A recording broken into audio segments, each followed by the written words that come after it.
That sentence will make some people uncomfortable. Good, because what this video is about to say is not comfortable, it is not gentle. It is not the kind of thing that gets said in family dinners, or therapy waiting rooms, or anywhere people are still trying to maintain the story that everything was fine. Everything was not fine. And somewhere underneath everything you have built, and everything you have become, and everything you have been told to be grateful for, you already know that. There is something Osho said that the entire self-help world has been carefully avoiding for 50 years. He said your parents did not love you, they loved the idea of you. They loved the version of you that confirmed their beliefs, fulfilled their expectations, and made their sacrifices feel worthwhile. The moment you deviated from that version, the moment you became something they did not plan for, the love became conditional in a way that nobody called conditional, because it was wrapped in concern and sacrifice, and the language of wanting the best for you. But wanting the best for you and wanting the best version of you for them are not the same thing. And most people spend their entire lives never separating those two sentences. Here is what actually happened to you. Not the version your family tells at gatherings, the real version. You were born complete, not as a blank slate waiting to be written on. As a complete being with your own nature, your own energy. Your own particular quality of aliveness that was yours before anyone had an opinion about it. Osho called this the original face. The face you had before your parents told you which face was acceptable. That original face lasted approximately 3 to 4 years, maybe less. Because within the first years of life the training begins, not maliciously, not consciously in most cases, but completely and systematically. The child learns which emotions are welcome and which ones clear the room, which ambitions get praised and which ones get redirected. Which version of themselves makes the adults feel safe and which version makes the adults feel threatened. And the child, because the child is intelligent, because the child's survival depends on reading this environment correctly, adapts, immediately. Completely without being asked, because being asked is not necessary when the signals are clear enough. Jung called what gets built in that adaptation the persona. Osho called it something harsher. He called it the false self that society installs in the place of the real one, and he was precise about the timeline. He said by the time a child is 7 years old, the original face has been so thoroughly replaced by the social mask that the person will spend the rest of their life believing the mask is their actual face. 7 years old, think about who you were at 7. Think about what you already knew about which version of you was welcome in your house. You were not confused about it, you had already learned. Completely, without a single explicit conversation. That is not parenting, that is installation. Now here is the part that will land like a fist in your chest if you let it. Your parents were not doing this to you. They were doing it through you, for themselves, not consciously, not with malice. But with the complete inevitability of wounded people passing their wounds forward through the only mechanism available to them.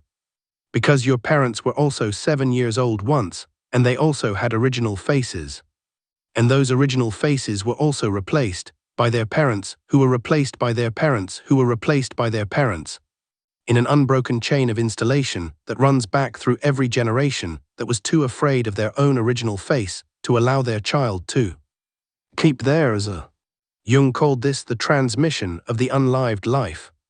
The thing the parent could not become, the person they were before the installation began, gets transferred into the child as an unconscious assignment. The child is not just being raised, they are being recruited.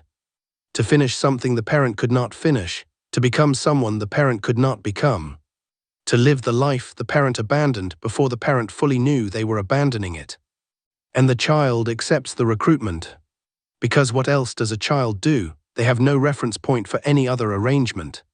The recruitment feels like love because it arrives with love. The assignment feels like family because it comes from family. The installation feels like growing up because that is what everyone calls it. And 20 years later the child is 35 and sitting in a life that fits them the way a costume fits an actor. Everything is in the right place, nothing is actually theirs. Osho said something about this that nobody in the spiritual world has had the courage to repeat clearly enough. He said the tragedy of human civilization is not that people suffer, It is that they suffer in lives that were never theirs and never realize it. They perform their entire existence for an audience of people who needed something from them and called it love. They die without ever meeting themselves, and they call this a good life because everyone around them who is doing the same thing agrees that it is. He called this the most successful conspiracy in human history, not a conspiracy of evil people, a conspiracy of unconscious ones. Parents who genuinely believed they were giving their children everything while systematically replacing their children's original nature with something more socially manageable. Teachers who called obedience intelligence and called rebellion disorder. Religions that called submission to external authority a virtue and called trust in one's own interior knowing pride or sin. The conspiracy does not require bad actors. It only requires people who were themselves so thoroughly installed that they cannot imagine any alternative, who mistake their own installation for reality, who pass it forward not out of malice, but out of the specific blindness of someone who has never seen the thing they are covering. Jung saw this at the clinical level. He watched patient after patient arrive in his office in the middle of lives that looked correct from every external angle and felt profoundly wrong from the inside, and what he found again and again was the same thing. Not mental illness, not character defects, not failure or weakness or any of the other categories the world uses to explain why a person cannot simply be content with what they have. He found covered people whose original nature had been so thoroughly overlaid with the requirements of their family system that they had lost contact with it entirely. Not dramatically, not in ways that were visible from outside, but in the specific way a person loses contact with something that has been buried under decades of performance. And the performance was the problem. Not because performing is inherently wrong. Because these people had been performing so long and so completely that they had stopped knowing they were performing. The role had become the identity, the mask had become the face. The installation had become so total that the installed self believed it was the original one. Jung called the recovery of what was buried under the installation the process of individuation. The movement toward what he called the self, not the ego, not the social self, not the installed version, but the original nature that was present before any of it began. Osho called it something simpler. He called it remembering your original face.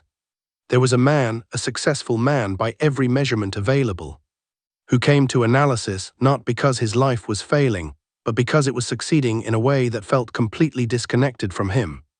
He had done everything correctly, studied what was expected, built the career that was approved, married someone his family accepted, produced the grandchildren his parents wanted, attended the religious services his community required. He was 52 years old, and he had never once asked himself what he actually wanted, not because he was unintelligent, because the question had never felt available to him. Every time it arose, and it had arisen quietly, persistently for decades, something in his formation immediately redirected it. That is selfishness, that is ingratitude. Think of everything your parents sacrificed, think of everything God has given you. Think of how much worse others have it. The redirections were so practiced they no longer felt like redirections, they felt like wisdom, like maturity, like the perspective of a man who had learned to be grateful for what he had rather than endlessly wanting more. He was not grateful. He was suppressed, and the suppression had been running so long and so completely that he had mistaken it for character. The first time he sat in silence long enough to hear what was underneath it all. What had been trying to speak beneath 52 years of installation and performance and correct behavior. What he heard was not a complicated message. It was not a vision or a revelation or a spiritual experience. It was a voice, his own voice, saying quietly, "This is not my life." 5 words 52 years late. Here is what Osho and Jung agree on completely despite coming from entirely different traditions. The self that was covered is not gone. It cannot be gone because it was never constructed, which means it cannot be deconstructed. The installation went on top of it, layer by layer, year by year, but the original face, the nature that was there before the first layer was applied, is still there, underneath everything. Exactly as it always was, completely intact. It has been sending signals the entire time, through the persistent sense that something essential is missing, through the feeling of performing a life rather than living one, through the moments at 2 am when the performance stops and something quieter and more honest surfaces briefly before the next day's requirements push it back down. Through the feeling, the feeling that the person moving through your life is not entirely you. That feeling is not depression, it is not ingratitude. It is not a symptom of anything that needs to be medicated or managed or redirected into more productive channels. It is your original face, trying to be seen after decades of being covered by the face your parents needed, the face your society approved, the face your religion required, the face your fear of losing love made you construct and maintain and polish until it looked so natural that even you forgot it was a construction. The question that changes everything is not, how do I fix my relationship with my parents? It is not, how do I forgive them or understand them or see them as wounded people who did their best. Those things may come. They are not the beginning. The beginning is the question Osho placed at the center of his entire teaching, and Jung placed at the center of his entire clinical practice. Who were you before they told you who to be? Not who did you want to be when you grew up. That question is already contaminated by the installation, already shaped by what was approved and what was not, already filtered through the 10,000 signals that told you which desires were acceptable and which ones needed to be hidden or transformed or abandoned. Before all of that, before the first signal, before the first withdrawal of warmth, before the first moment you learned which version of you was welcome in the room.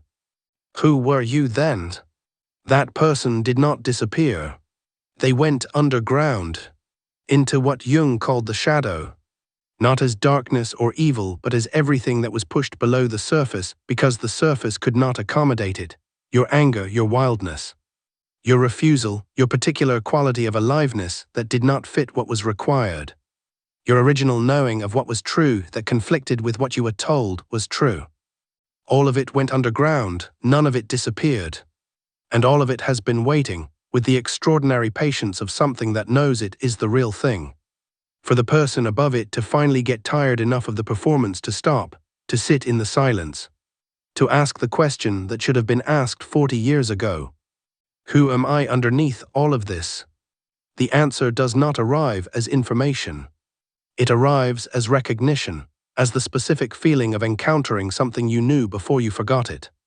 Something that does not feel new but feels returned, something that does not feel like a discovery but feels like a homecoming.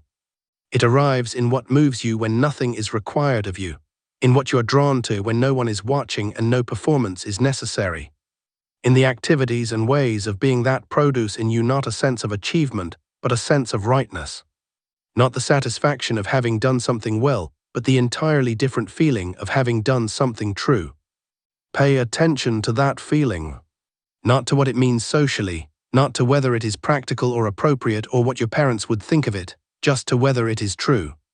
Because your original face knows the difference between true and performed in a way that your installed self, the one that has been managing appearances for decades, has largely forgotten. And the recovery of that knowing, slow, nonlinear, sometimes terrifying, is the most important work available to a human being. Not because it will make you happy in the comfortable sense, because it will make you real. And real even when it is difficult, even when it costs you relationships that were built on your performance. Even when it requires you to disappoint people who loved the installed version of you, real is the only thing worth being. You came here with something, a feeling you could not name but recognized immediately in the title of this video. The specific resonance of a sentence that named something you have known for a long time without being able to say it. Your parents wanted a baby. They got one, they loved it, they shaped it, they installed into it everything they needed it to carry. They did all of this with love and without awareness, and with the complete inevitability of wounded people doing the only thing available to wounded people. But that baby was not you, it was a vessel, a function, a second chance for something they needed. A continuation of a story that started long before you arrived, and that you were recruited into without consent. You, the actual you, the original face, the self that was there before the installation began, were never fully allowed into the room. That changes now, not because a video said so, because you are tired enough of the performance to finally be honest about what is underneath it. Because the question that has been asking itself for years has finally gotten loud enough that the answers you have been giving it are not working anymore, because something in you, the part that was always real, has waited long enough. It is not asking for permission anymore. It is not waiting for your parents to finally see it. It is not waiting for anyone's approval or anyone's understanding or anyone's blessing. It is simply finally asking to live. And this time you are going to let it.